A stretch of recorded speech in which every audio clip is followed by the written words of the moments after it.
Marijuana, when did you start using marijuana? I was a teen, I was 7 years old. How old were you? 15. This says 14 in the pre-sentence report. Where were you getting marijuana from at 14 years of age? I'm sorry? My cousins. Your cousins gave it to you? Well, what are families for? Seemingly in good shape. 23 CR 1738 is now called. And how do you pronounce your first name? Mahogany. Okay, Broussard. And you were here with Mr. Lewis, your attorney, pleaded guilty. That was in April to this indictment alleging aggravated assault in 23 CR 1738. A pre-sentence report has, well, it's not the only one, is it? There were showing Three cases. 3 cases. So it was 23 CR 1738, aggravated assault. 23 CR 1739, aggravated assault. It should be 23 CR 2222. Should be 2222, aggravated assault. There is an outstanding, a 4th case, 23 CR 1740. That was not pleaded to. That's going to be dismissed. That's correct, Judge. Okay. All right. So these 3 cases alleging second-degree felonies of aggravated assault with deadly weapons we have proceeded forward on those. You have entered pleas of guilty. And again, Mr. Lewis is here representing you.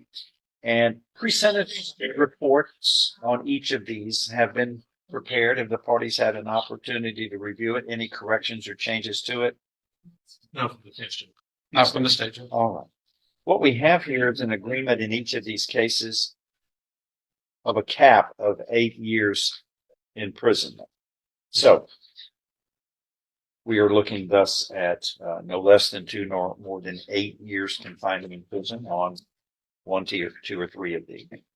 A deferred or unadjudicated probation, which can be up to 10 years in length on probation, where the defendant is not found guilty and placed on unadjudicated probation. Then I think that's it, isn't it? Regular probation is not an option with the court since we have a deadly weapon, namely a firearm used in the commission of these crimes. So 2 options there and directions. I have received You just do that. Huh? You just do that. Well, yeah. 2 notes or letters from one is from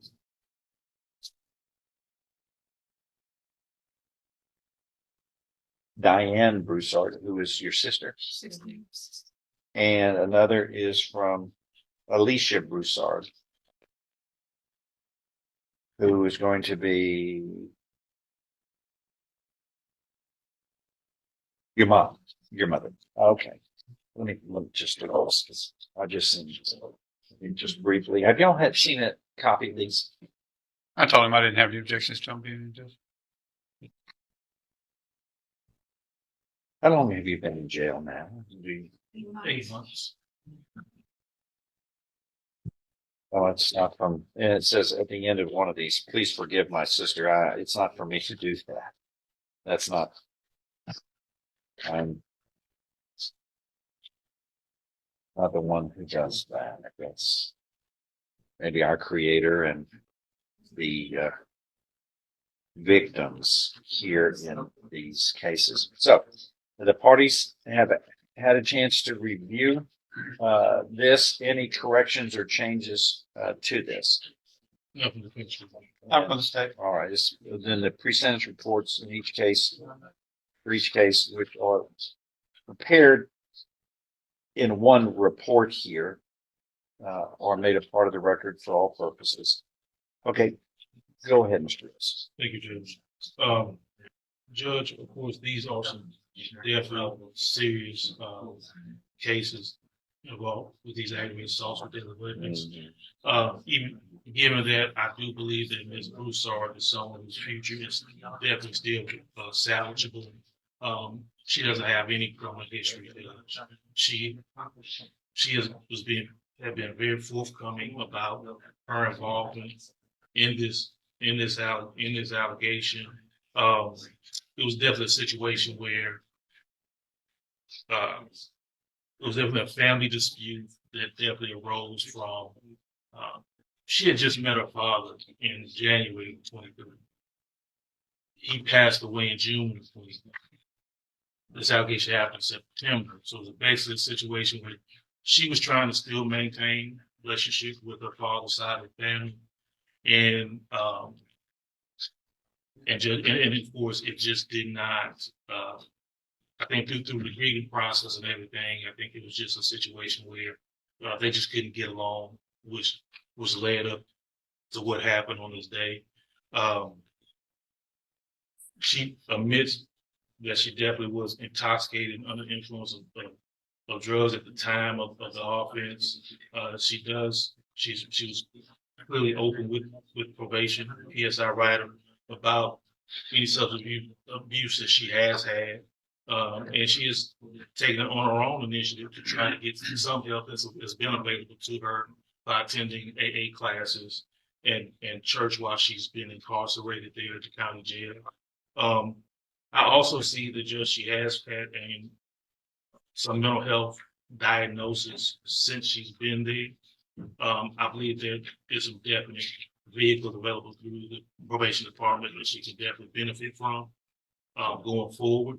But definitely, to help with her decision making and things of that nature, because even we see from her educational history that there was some educational developmental issues that she was diagnosed with early on. So a combination of that developmental history plus the mental health history, she'll be able to get that, get help for that, and be able to keep her going on the right track as far as being able to care for her daughter. She has been able to hold the job and keep employed. She definitely wants to continue on with that. She does have some family support as you see from the letter that came in from her mother and her aunt. Although not physically here today, right now, they had normally been here each of the other 4 days.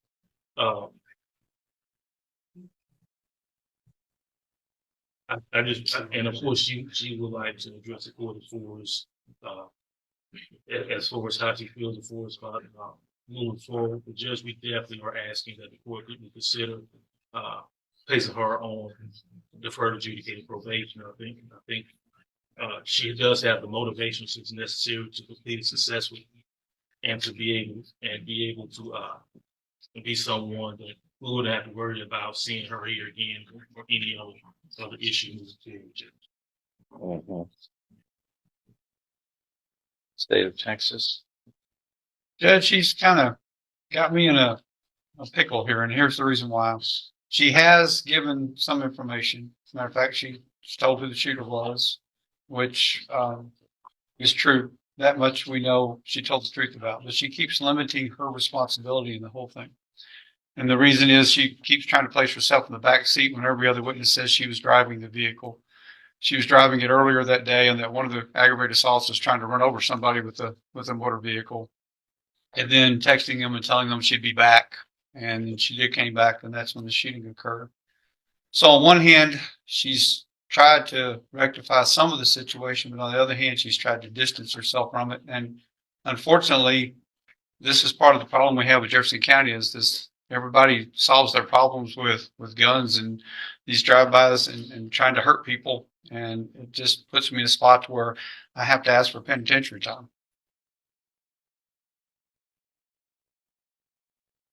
So we'd ask for 8 years. And just to kind of, as far as the minimization goes, I think that goes to some of the drug use that on the day in question, which she's openly admitted to, that she definitely was under influence and doesn't remember everything that happened how it went. But the significant major parts of the offense, she has been fully upfront cooperative with law enforcement.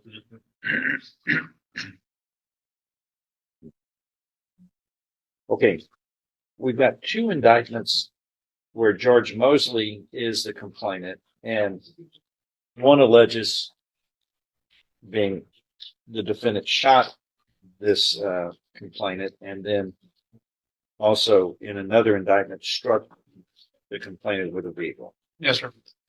And then we've got Britannia Lewis, who was shot. Yes, sir. Well, confused about it. Yes, so the automobile happened earlier that day at about 11 o'clock in the morning. That's that last paragraph down there, I think, on the facts of the case. And then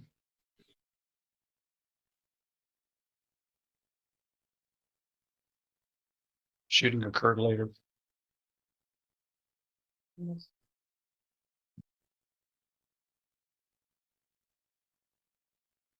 Okay, and what's this other person, Ford, last name Ford? Maya Ford was also in the house but did not get shot. They were uninjured. What did you want to say? I want to say I apologize for what I committed in the crime. I also apologize for being on the family. I sincerely apologize for the family, the victims that took place. The victims that took place, and all I ask is to correct my wrongs to right. For the past 8 months, I've been sitting in Jefferson County, going to AA, going to church, and going to talking to mental health. I can be all standing citizens and give me a chance to prove it.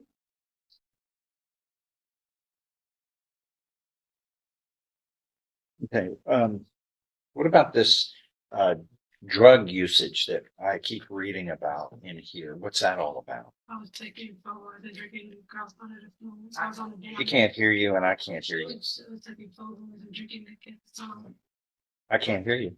I was drinking liquor, taking photos and smoking weed at the time. Do you see anything wrong with that? I do, yes, sir. Because we have marijuana use.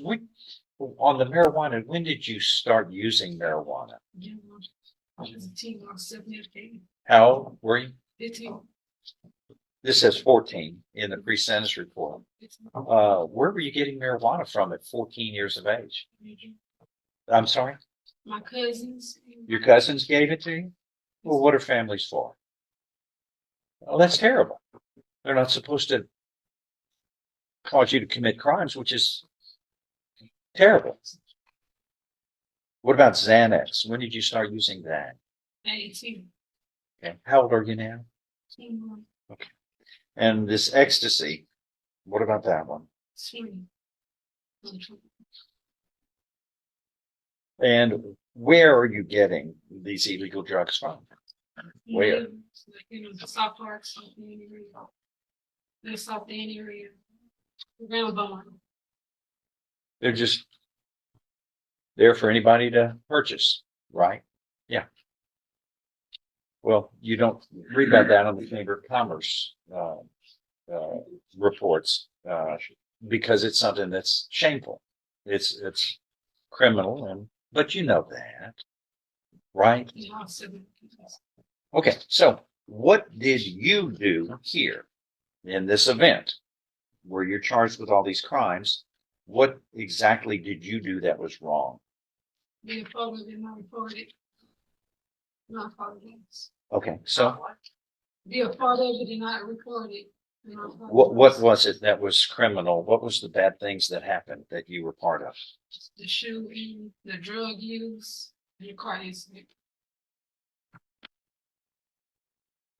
It looks like this.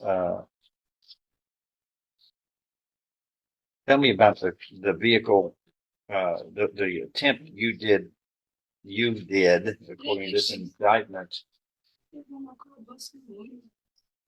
You're going to interrupt me because she can't take down both of us speaking. Let me see. Okay. In 23 CR 2222, this is the aggravated assault with a deadly weapon. The indictment that you pleaded guilty to in April, it states that you intentionally, knowingly, or recklessly caused bodily injury to another person by using an automobile, namely a deadly weapon. So that means you inferred that, according to this pre-sentence report, that you attempted to run over somebody with the car. That's what you pleaded guilty to under oath, right? Do you see anything wrong with that? Okay. I mean, that's the way people get killed, right? It's a 4,000-pound missile, and when you run over someone, 4,000 pounds is going to squash them and do terrible tissue damage. Then the other cases, you are accused of shooting this person with a firearm, but you weren't the one holding the firearm, but you knew somebody was with you with the firearms, and you were driving the car, and you were part of. When you're through interrupting, I'll speak. You were part of the whole plan by striking people, going after people to harm them, and you have people with you who were, it was like several people in the vehicle, including someone shooting an assault rifle at others. See, there are approximately 10 bullet holes in the front east side of a home, 3 bullet holes in the south side of the house. My goodness. So we're driving over people. We're shooting at homes. You got to see terrible things. I mean, that's no way to be living in a city, right? Okay. All right.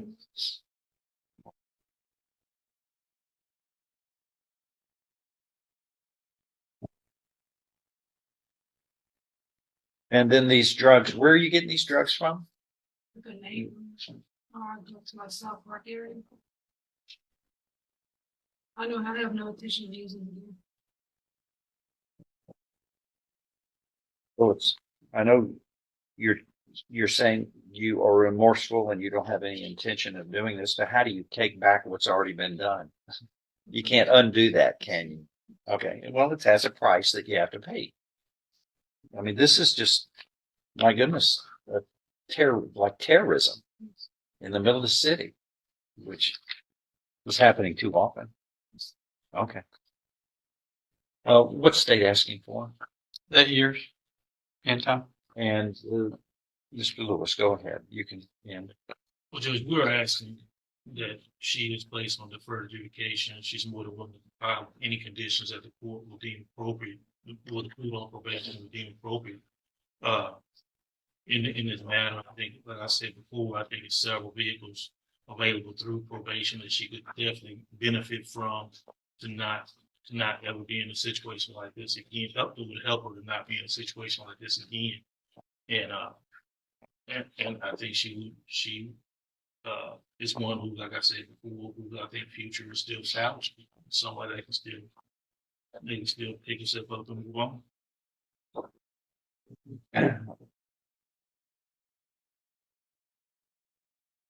All right.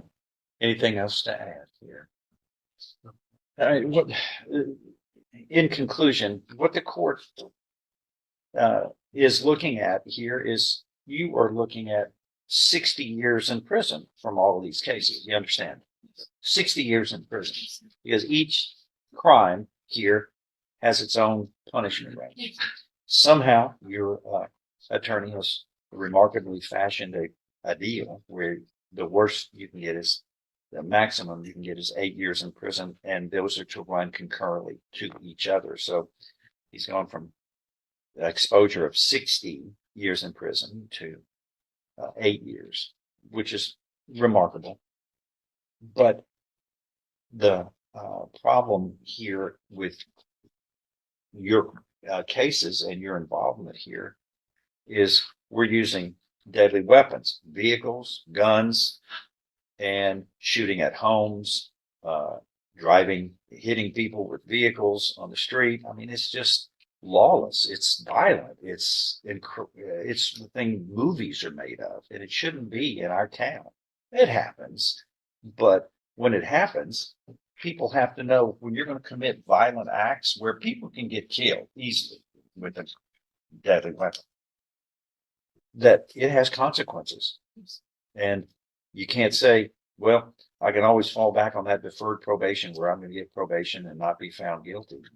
These are bad. This is three, and well, it's actually a fourth case that's going to be dismissed that was indicted, which was another deadly conduct, which is a third-degree felony.